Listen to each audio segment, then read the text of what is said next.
Hello student, मैं शंकर कुमार। स्वागत आप सभी का जादूगर मैथ में। ये क्लास 10th का संस्कृत का वायरल ऑब्जेक्टिव है मेरे डियर साथियों। ये वायरल ऑब्जेक्टिव है, ये सीधे आपके एग्जाम में पूछा जाएगा संस्कृत के दिन। इस ऑब्जेक्टिव को आप लोग कंप्लीट कर लीजिएगा मेरे डियर साथियों। क्लास 10th का जितने भी छात्र छात्रा है, ये वायरल ऑब्जेक्टिव है संस्कृत का मेरे डियर छात्र छात्रा। इस ऑब्जेक्टिव को पूरा कर लीजिएगा। पहला क्वेश्चन यहाँ पे दिया गया, किसकी जय होती है? सत्य की, और सत्य की, क्रोध की, मोह की, ये सब ऑब्जेक्टिव पूछने वाला आपके एग्जाम में मेरे डियर साथियों। ये ऑब्जेक्टिव सीधे आपके एग्जाम में पूछा जाएगा। किसकी जय होती है? सत्य की जय होती है, ऑप्शन जो इसका बिल्कुल राइट आंसर हो जाएगा। ये सब ऑब्जेक्टिव आपको पूछने वाला मेरे डियर साथियों, आप भी जानते होंगे ये सब ऑब्जेक्टिव आपको पूछा जाएगा। मंगलम पाठ के रचनाकार कौन है? ये सब पूछा जाएगा मेरे डियर साथियों। मंगलम पाठ के रचनाकार कौन है मेरे डियर साथियों? इसका राइट आंसर जो होगा महर्षि वेदव्यास। ऑप्शन जो इसका जो है क्या हो जाएगा? बिल्कुल जो है सी राइट आंसर हो जाएगा। इसके बाद आपके स्क्रीन पे यहाँ पे देखिए, मंगलम पाठ में कितने मंत्र संकलित है? मंगलम पाठ में कितने मंत्र जो है संकलित है? 10, 8, 5, 7। चलिए इसका राइट आंसर क्या हो जाएगा मेरे डियर साथियों? 5 हो जाएगा। मंगलम पाठ में कितने मंत्र संकलित है? 5 मंत्र संकलित है। ये ऑब्जेक्टिव आपको पूछा जाए क्लास 10th का जितने भी छात्र छात्रा है, जल्दी से ऑब्जेक्टिव को क्लियर कर लीजिए। अनु से छोटा कौन है? अनु से छोटा कौन है? यहाँ पे देख क्या बोला, अनु से भी छोटा आकाश है, आत्मा है, परमात्मा, संसार है। इसका राइट आंसर क्या हो जाएगा मेरे डियर साथियों? अनु से भी छोटा, छोटा से भी छोटा जो है वो क्या है? आत्मा है मेरे डियर साथियों। क्या है? आत्मा है। ये ऑब्जेक्टिव आपके सीधे एग्जाम में रहेगा मेरे डियर साथियों। संस्कृत ये क्लास 10th वाले का जितना भी स्टूडेंट है जल्दी से क्लियर कर लीजिए। किसकी जय नहीं होती है? किसकी जय नहीं होती है? और सत्य की जय नहीं होती है, कभी नहीं होती है। चलिए इसके बाद आपके स्क्रीन पे यहाँ पे है यहाँ पे कहा है बहती नदी कहाँ मिलती है? बहती नदी कहाँ मिलती है? आप लोगों को पता होगा, सरोवर में, नदी में, समुद्र में, तालाब में। चलिए बहती नदी कहाँ मिलती है, ये आपको जो है यानी कि देखते देखते याद हो जाएगा मेरे डियर साथियों। ये वायरल ऑब्जेक्टिव है, ये सीधे आपके एग्जाम में रहेगा। समुद्र हो जाएगा। बहती नदी जो है समुद्र में जाके विलीन हो जाती है। चलिए इसके बाद आपके स्क्रीन पे देखिए, कह रहा है कि जंतु के हृदय रूपी गुफा में स्थित है। जंतु के हृदय रूपी गुफा में स्थित है तत्व, शरीर, देवता, राक्षस। जंतु के हृदय रूपी गुफा में जो स्थित है उसमें, उसके गुफा में क्या है? तत्व है। क्या है? तत्व मेरे डियर साथियों। साथ का राइट आंसर जो होगा आपका तत्व हो जाएगा। ऑप्शन जो इसका बिल्कुल जो ए आंसर हो जाएगा। इसके बाद आपके स्क्रीन पे यहाँ पे है ब्रह्मा को प्राप्त करने के विषय में बताया गया। ब्रह्मा को प्राप्त करने के विषय में बताया गया मेरे डियर साथी। कठोपनिषद, ईशावास्योपनिषद और श्वेतवास्तर, मुंडकोपनिषद। चलिए इसका राइट आंसर आपको बताना मेरे डियर साथियों। अभी बज रहे हैं रात के जो है 4 बज रहा है, और आप लोग को जो है यहाँ पे ये जो है ऑब्जेक्टिव सीधे आपके एग्जाम में पूछा जाएगा मेरे डियर साथियों। आप लोगों के लिए मेहनत कर रहे हैं, ये आपको भी मेहनत करना है। तो मुंडकोपनिषद से जो है बताया गया। ऑप्शन जो इसका बिल्कुल राइट आंसर जो होगा डी हो जाएगा। इसके बाद आपके स्क्रीन पे है देवलोक का मार्ग किससे प्राप्त होता है? देवलोक का मार्ग जो है किससे प्राप्त होता है मेरे डियर साथियों? सत्य से, और सत्य से, क्रोध से, मोह से। देवलोक का जब भी मार्ग प्राप्त होगा मेरे डियर साथियों, वो आपका जो है सत्य से प्राप्त होगा। ऑप्शन जो इसका ए राइट आंसर हो जाएगा। इसके बाद आपके स्क्रीन पे है सत्यम से क्या प्राप्त होता है? सत्यम से क्या प्राप्त होता है मेरे डियर साथी? पृथ्वीलोक, नरकलोक, देवलोक, कोई नहीं। चलिए इसका राइट आंसर आपको बताना मेरे डियर साथियों, देवलोक हो जाएगा। क्या हो जाएगा? सत्यम से क्या प्राप्त होता है? देवलोक प्राप्त होता है। इसके बाद मृत्यु को वश में कौन कर लेता है? मृत्यु को वश में कौन कर लेता है मेरे डियर साथियों? मूर्ख, अज्ञानी, विद्वान, कोई नहीं। मृत्यु को वश में कौन करेगा? कौन करेगा मेरे डियर साथियों? जिसके पास ज्ञान होगा वही नहीं करेगा। तो ये हो जाएगा विद्वान। ऑप्शन जिसका राइट आंसर सी हो जाएगा। ये ऑब्जेक्टिव वायरल ऑब्जेक्टिव है मेरे डियर साथियों, इसलिए ऑब्जेक्टिव को क्लियर कर लीजिए। उपनिषद के रचनाकार कौन है? महात्मा विदुर, महर्षि वाल्मीकि, महर्षि वेदव्यास, कालिदास। चलिए इसका राइट आंसर आपको बताना मेरे डियर साथियों। इसका राइट आंसर होगा कालिदास। ऑप्शन जो है इसका डी राइट आंसर हो जाएगा। उपनिषद के रचनाकार कौन है? कालिदास। चलिए इसके बाद आपकी स्क्रीन पे यहाँ पे उपनिषद में किस महिमा का वर्णन किया गया है? उपनिषद में किस महिमा का वर्णन किया गया है मेरे डियर साथियों? चलिए इसका राइट आंसर है वो क्या हो जाएगा, जल्दी से बताइए। चलिए इसका हो जाएगा परम पुरुष। ऑप्शन जो है इसका डी बिल्कुल राइट आंसर हो जाएगा। आप लोग को ये वायरल ऑब्जेक्टिव है मेरे डियर साथियों, ये ऑब्जेक्टिव को क्लियर कर लीजिएगा। उपनिषदों की संख्या कितनी है? 109 है, 108 है, 105, 111 है। उपनिषदों की संख्या कितनी है? जो भी ऑब्जेक्टिव अभी करवा रहे हैं ये ऑब्जेक्टिव सीधे आपके एग्जाम में पूछा जाएगा मेरे डियर साथियों। उपनिषदों की संख्या जो है 105 है। कितनी है? 105। ऑप्शन जो इसका बिल्कुल सी राइट आंसर हो जाएगा। इसके बाद आत्मा के यहाँ पे क्या कहा? आत्मा के गूढ़ रहस्य की किसमें व्याख्या की गई है? आत्मा के गूढ़ रहस्य की किसमें व्याख्या की गई है मेरे डियर साथियों? इसका बिल्कुल जो राइट आंसर होगा कठोपनिषद हो जाएगा। ऑप्शन जो इसका बिल्कुल ए आंसर हो जाएगा कठोपनिषद। इसके बाद आपके स्क्रीन पे हैं परमात्मा की महिमा का वर्णन किसमें किया गया? परमात्मा की महिमा का वर्णन किसमें किया गया? कठोपनिषद है, इसके बाद ईशावास्योपनिषद है, श्वेताश्वर है, मुंडकोपनिषद है। चलिए इसका राइट आंसर जो होगा मेरे डियर साथियों ईशावास्योपनिषद हो जाएगा, जो है इसका बी राइट आंसर हो जाएगा। आप लोग इस ऑब्जेक्टिव को क्लियर कर लीजिएगा मेरे डियर साथियों, नहीं तो एग्जाम में आप लोग का छूट जाएगा। ज्ञानी लोग और अज्ञानी लोग में किस अंतर किसमें बताया है? यहाँ पे कहा है ज्ञानी लोग और अज्ञानी लोग में अंतर किसमें बताया गया है? कठोपनिषद में, ईशावास्योपनिषद में, इसके बाद श्वेताश्वर में, इसके बाद जो है मुंडकोपनिषद में। चलिए इसका राइट आंसर आपको बताना मेरे डियर साथियों क्या हो जाएगा, चलिए जल्दी से बताइए। इसका राइट आंसर हो जाएगा श्वेताश्वर में। ठीक है, श्वेताश्वर में ऑप्शन जो इसका बिल्कुल राइट जो है आंसर सी हो जाएगा। इसके बाद यहाँ पे है सत्य का मुख किससे ढका हुआ है? ये सब वायरल ऑब्जेक्टिव है मेरे डियर साथियों, ये ऑब्जेक्टिव आपको सीधे एग्जाम में पूछा जाएगा। सत्य का मुख जो है किससे ढका हुआ? तांबा से, चांदी से, लोहा से, हिरण्मय पात्र से। हिरण्य पात्र से। चलिए जल्दी से बताइए। इसका जो है सत्य का मुख जो है ढका हुआ है, किससे ढका हुआ है? आप लोग को पता होगा सत्य का मुख जो है किससे ढका हुआ है? हिरण्य पात्र से जो है ढका हुआ है। चलिए इसके बाद आपके स्क्रीन पे है यहाँ पे सत्य का खजाना कहाँ है? सत्य का खजाना कहाँ मेरे डियर साथियों? आप लोग को पता है सत्य का खजाना कहाँ? पृथ्वी लोक में, नरलोक लोक में, देवलोक में, कोई नहीं। चलिए इसका राइट आंसर जो होगा आपका मेरे डियर साथियों देवलोक में जो है सत्य का खजाना है। कहाँ है? देवलोक में। चलिए ये ऑब्जेक्टिव वायरल है मेरे डियर साथी, इस ऑब्जेक्टिव को क्लियर कर लीजिएगा, नहीं तो बाद में आपको पछताने के सिवा कुछ नहीं मिलेगा। इसके बाद है काल चक्र के कारण कितने वर्ष तक मध्यकाल में पटना की स्थिति जर्जर रही? ये वायरल ऑब्जेक्टिव है मेरे डियर साथियों। 500 वर्ष तक, इसके बाद 1000 वर्ष तक, 10 वर्ष तक, 3000 वर्ष तक। इसका राइट आंसर क्या हो जाएगा मेरे डियर साथियों? बिल्कुल राइट आंसर जो होगा इसका 200 वर्ष तक। ऑप्शन जो इसका जो है सी बिल्कुल राइट आंसर हो जाएगा। इसके बाद आपके स्क्रीन पे यहाँ पे है पटना का इतिहास कितना पुराना है? ये सब वायरल ऑब्जेक्टिव है मेरे डियर साथियों, आपको पूछा ही जाएगा। आप लोग कान खोल के सुन लीजिए, ये ऑब्जेक्टिव जो है आपको 100% पूछा जाएगा। क्लास 10th का ये संस्कृत है मेरे डियर साथियों, किसी का भूल भुलैया मत रहना, ये बिलीव कीजिए मेरे डियर छात्र छात्रा, ये आपके एग्जाम में रहेगा ये सब क्वेश्चन। चलिए पटना का इतिहास कितना पुराना है? 2500 वर्ष, 2000 वर्ष, 1500 वर्ष, 1000 वर्ष। पटना का इतिहास कितना पुराना है? 2500 वर्ष है। कितना है? 2500 वर्ष पुराना। ऑप्शन जिसका बिल्कुल ए आंसर हो जाएगा। इसके बाद आपके स्क्रीन पे यहाँ पे यूनान का राजदूत कौन था?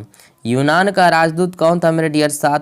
ये जो है आपको एग्जाम में पूछा जाएगा। फरहान है, हैरान सांग है, मेगास्थनीज सांग है। चलिए इसका राइट आंसर जो होगा आपका जो है मेगास्थनीज। ऑप्शन जो इसका बिल्कुल सी राइट आंसर हो जाएगा।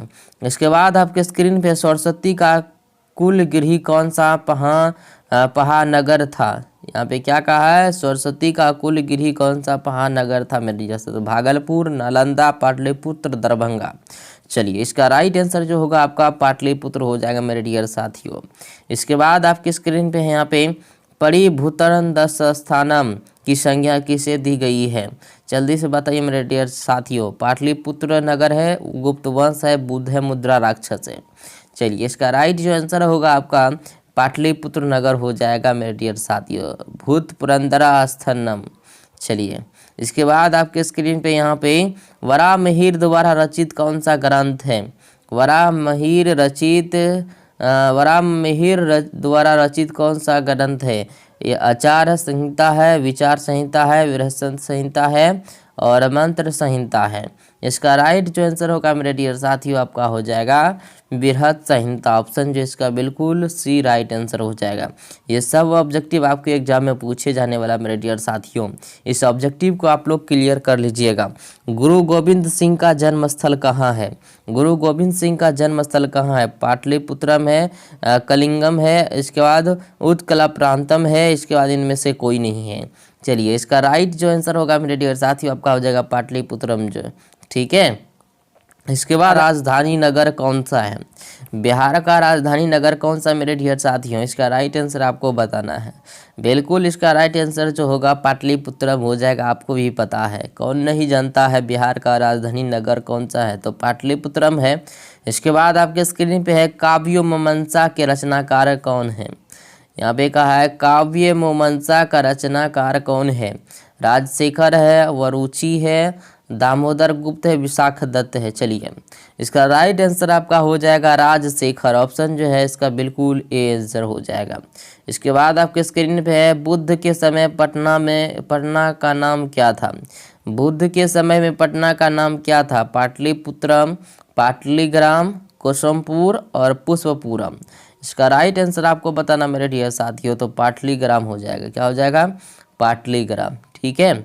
इसके बाद आपके स्क्रीन पे यहाँ पे है पाटल पुष्पाको पुतलिका रचना के आधार पर पटना कौन सा नाम है? पटना कौन सा नाम मेरे डियर साथियों? पाटल पुष्पाको पुतलिका रचना के आधार पर पटना का कौन सा नाम है? पुष्पपुर, कुसुमपुर, पाटलिपुत्र, पटना। इसका राइट आंसर आपको बताना मेरे डियर साथियों, तो हो जाएगा पाटलिपुत्र। क्या हो जाएगा? पाटलिपुत्र। ऑप्शन जो इसका सी आंसर हो जाएगा। ये आपके एग्जाम में सीधे पूछा जाएगा ये सब क्वेश्चन मेरे डियर साथियों। मेगास्थनीज पटेना किसका समय में आया था? मेगास्थनीज पटेना किसका समय में आया था मेरे डियर साथियों? जल्दी से बताइए। मेगास्थनीज पटना, यहाँ पे जो है टाइपिंग में थोड़ा सा गलती हो गया, ये नहीं होना चाहिए, पटेना नहीं हो चाहिए, पटना होना चाहिए, ठीक है। तो पटना किसका समय में आया था? यहाँ पे जो है आकर छूटा हुआ है, तो टाइपिंग में थोड़ा बहुत हो जाता है मेरे डियर साथियों, ठीक है। तो उसके लिए कोई टेंशन मत लेना। चलिए 12 का बिल्कुल राइट आंसर चंद्रगुप्त मौर्य के समय में। मेगास्थनीज पटना किसका समय में आया था या किसके समय में आया था? तो ये आया था जो है चंद्रगुप्त मौर्य के समय में आया था। कब आया था? चंद्रगुप्त मौर्य के समय में। ऑप्शन जो इसका सी बिल्कुल राइट आंसर होगा। इसके बाद यहाँ पे दिया गया है पटना में कौमुदी महोत्सव कब मनाया जाता है? पटना में कौमुदी महोत्सव कब मनाया जाता है? गुप्त वंश काल में, मुगल वंश काल में, अशोक के समय में, अंग्रेजों के समय में। पटना में यहाँ पे देखिए, फिर यहाँ पे जो है टाइपिंग में गलत हो गया, पटना होना चाहिए तो पटना लिखा हुआ है। तो ये टाइपिंग जो करता है मेरे डियर साथियों थोड़ा सा गलती कर देता है। पटना में कौमुदी महोत्सव कब मनाया जाता था?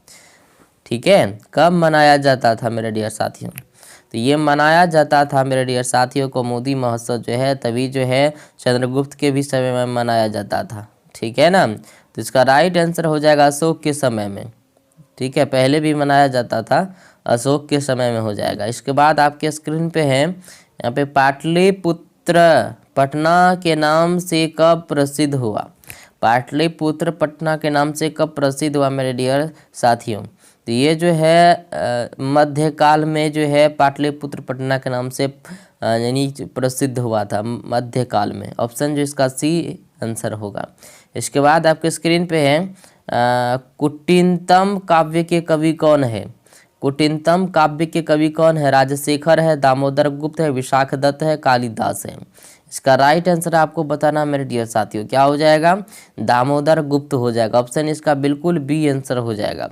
इसके बाद आपके स्क्रीन पे यहाँ पे राजशेखर की रचना कौन सी है? राजशेखर की रचना कौन सी है? काव्य मीमांसा है, कुटिनतम है, मुद्रा राक्षस है और यात्रा संस्मरण है। तो इसका राइट आंसर हो जाएगा मेरे डियर साथियों काव्य मीमांसा, ऑप्शन जो इसका ए आंसर हो जाएगा। चलिए, इसके बाद आपके स्क्रीन पे है कौमुदी महोत्सव किस जाति में मनाया जाता था। यहाँ जातु लिखा गया है, जाति होना चाहिए, ठीक है। तो किस जाति में मनाया जाता था, ठीक है, या किस ऋतु में मनाया जाता था। यहाँ ऋतु होना चाहिए, सॉरी, यहाँ पे थोड़ा सा टाइपिंग में जो है गलती कर देता है। कौमुदी महोत्सव किस ऋतु में मनाया जाता है, ठीक है, ऋतु में मनाया जाता है।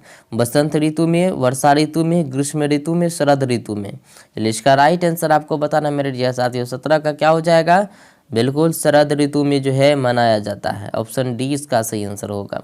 इसके बाद यहाँ पे पटना नगर की पालिका देवी कौन है। पटना नगर की पालिका देवी कौन है। शीतल देवी, अरे शीतला देवी, काली, पटन देवी, गौरी। चलिए, पटना नगर की पालिका देवी कौन है, तो वो पटन देवी ही हो सकती है और कोई नहीं। क्या हो सकता है, पटन देवी। पटन देवी के नाम से पूजा भी होता है, ठीक है, मंदिर भी है। चलिए, पटन देवी हो जाएगा। इसके बाद आपके स्क्रीन पे है पाटलिपुत्र किस नदी के किनारे स्थित है।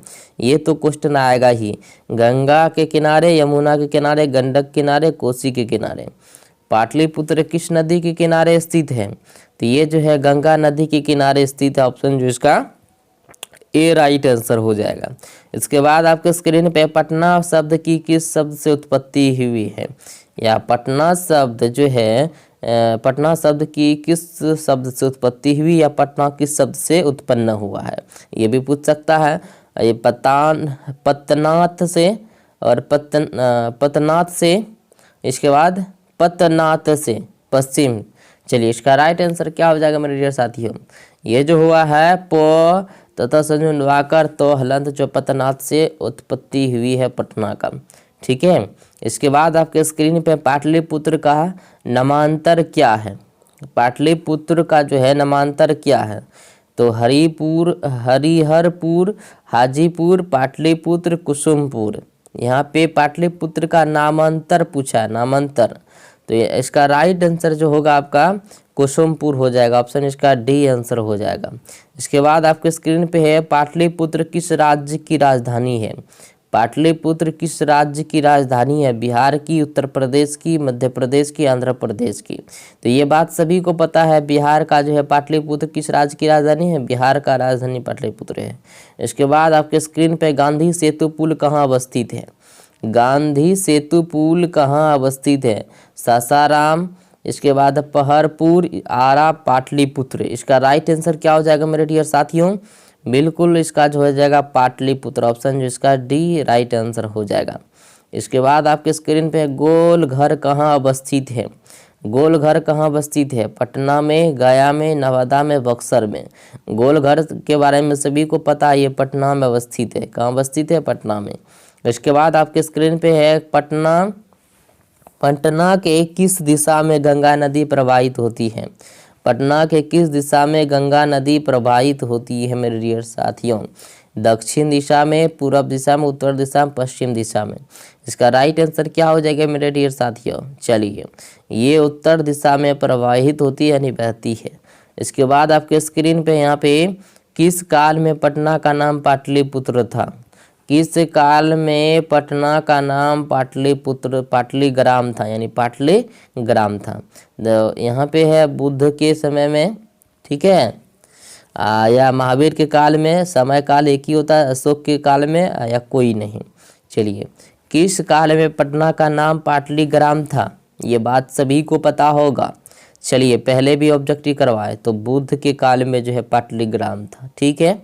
इसके बाद आपके स्क्रीन पे है महावीर मंदिर कहाँ स्थित है। महावीर मंदिर कहाँ स्थित है, गया में, बक्सर में, पटना में, आरा में। महावीर मंदिर कहाँ पर स्थित है, ये आपके जो है पटना में स्थित है महावीर मंदिर, ठीक है।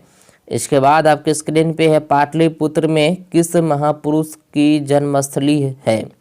पाटलिपुत्र में किस महापुरुष की जन्मस्थली है मेरे डियर साथियों, गुरु नानक की, महावीर का, गुरु गोविंद सिंह का, गौतम बुद्ध का। इसका राइट आंसर पाटलिपुत्र में किस महापुरुष का जन्मस्थली है, यानी पटने में ही उसका जन्म हुआ है। वो कौन है, वो जो है आपका गुरु गोविंद सिंह है। कौन है? गुरु गोविंद सिंह, उसका जन्म हुआ। ठीक है।